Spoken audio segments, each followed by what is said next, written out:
அனைவருக்கும் அன்பான வணக்கங்கள். 30/7/2025 ஆடி மாதத்தின் 14ஆம் நாள் ஆடி புதனில் சஷ்டி விரதம்.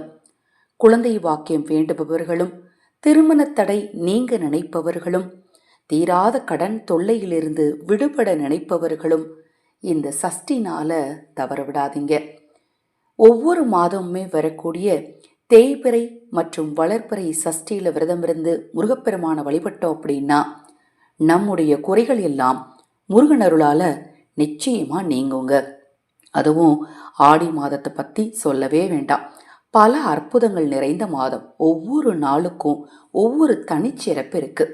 அந்தந்த நாள்ல நாம செய்ய வேண்டிய எளிமையான பூஜை முறைகளையும் மந்திர தந்திர முறைகளையும் தொடர்ந்து நாம செஞ்சிட்டு இருந்தாலே போதும். நம்ம வாழ்க்கையில் இருக்கக்கூடிய பிரச்சனைகள் எல்லாமே இருந்த இடம் தெரியாம போகும். நிறைய பேர் சொல்லக்கூடிய விஷயம், எனக்கு மன நிம்மதியே இல்லைங்க, எனக்கு எல்லாம் இருக்கு, மன நிம்மதியே இல்லைங்க அப்படிங்கிறவங்க இந்த சஷ்டி நாளில் முருகன் கோவிலில் போய் உட்கார்ந்து முருகனுடைய அபிஷேக ஆராதனைகளை பார்த்துட்டு வாங்க. முடிந்தால் அறுபடை வீடுகளில் இருக்கக்கூடிய ஏதாவது ஒரு முருகன் கோவிலுக்கு போங்க. உங்கள் மனக்குறைகள் எல்லாம் முருகனருளால் நிச்சயமாக நீங்கும்.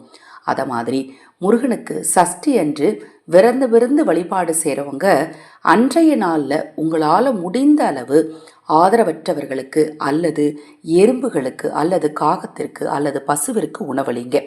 அவ்வாறு செய்யும் போது நீங்கள் விரதம் இருப்பதற்கான பலன் உங்களுக்கு நிச்சயமாக கிடைக்கும்.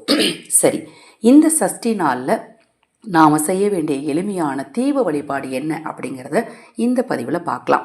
நீங்கள் வெற்றிலை தீபம் ஏற்றுபவராக இருந்தாலும் சரி, மாவிளக்கு தீபம், இந்த ஆடி மாதத்தில் மாவிளக்கு தீபத்துக்கு பல விசேஷங்கள் இருக்குது. மாவிளக்கு தீபம் ஏற்றி வழிபாடு செய்பவராக இருந்தாலும் சரி, இல்லைங்க நான் நெய் ஊற்றி பஞ்சு திரி போட்டு எப்பவும் போல விளக்கேற்றி முருகப்பெருமான வழிபாடு செய்வேன் அப்படிங்கிறவங்களாக இருந்தாலும் சரிங்க, அந்த தீபத்தில் இந்த ஒரு பொருளை சேர்த்துக்கோங்க போதும்.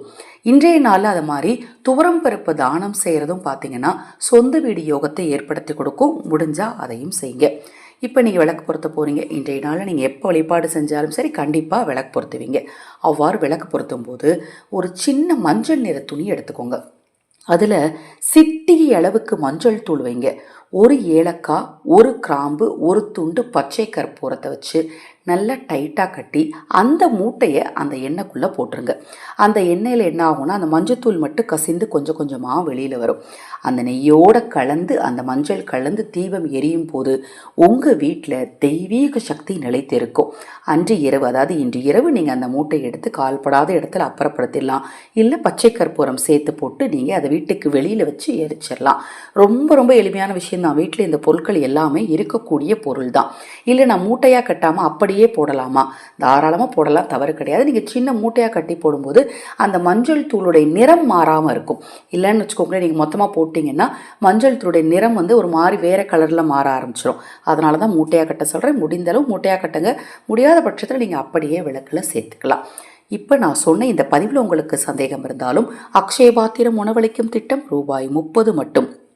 இந்த திட்டத்தில் எங்களோடு இணைந்து ஆதரவற்ற ஏழை குழந்தைகளுக்கும் முதியவர்களுக்கும் உணவளிக்க விரும்பினாலும், உங்கள் தனிப்பட்ட பிரச்சனைகளுக்கு பிரத்யேகமாக பரிகாரங்கள் செய்து கொள்ள விரும்பினாலும் 9344692042 இந்த வாட்ஸ்அப் எண்ணிற்கு தொடர்பு கொள்ளுங்க.